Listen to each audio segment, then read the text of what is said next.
Baby. After his guests left, Mitch returned to his couch and grabbed at his birthday gifts, tearing open the wrapping paper and unraveling the stubborn ribbon with his teeth. He smiled at some gifts and dropped others to the hardwood in disappointment. The room spinning, he felt so drunk. Overhead, the gold foil balloon with 50 written in black swayed on the air conditioning breeze. He studied the grow your own baby gift, perplexed, and read the card again. Enjoy, CH. Inside the kitchen, he pinched the tiny rubber baby between his thumb and forefinger and, per the instructions, dropped her into a large vase of water. The baby looked like it was floating inside amniotic fluid.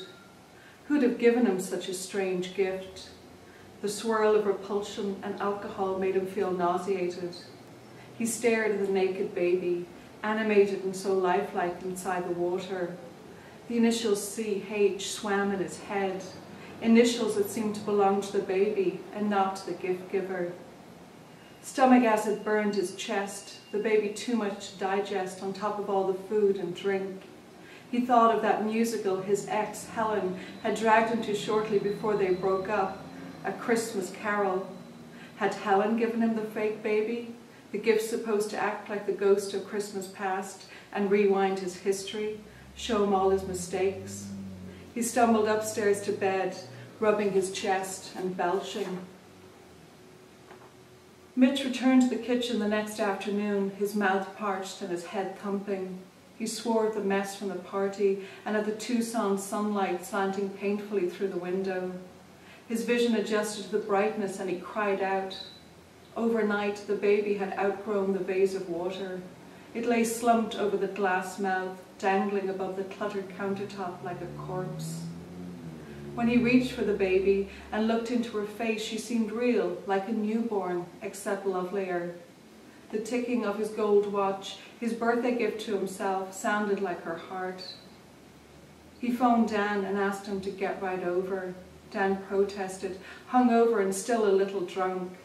It's important, Mitch said. Outside the kitchen window, the world shimmered, looking like it was drying up, burning of its last drop. The sun looked loose in the sky.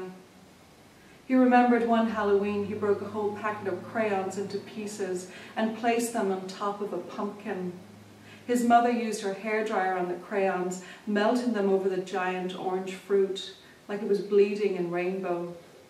He'd sat grinning and admiring the multicolored pumpkin, but then noticed that his mother was crying. She pulled him to her chest and said sorry, said the pumpkin looked great and would be the talk of the block. She cried harder and rocked him on her lap, said, all the skeletons come out on Halloween. He pushed away the memory and cranked up the air conditioning. To be continued.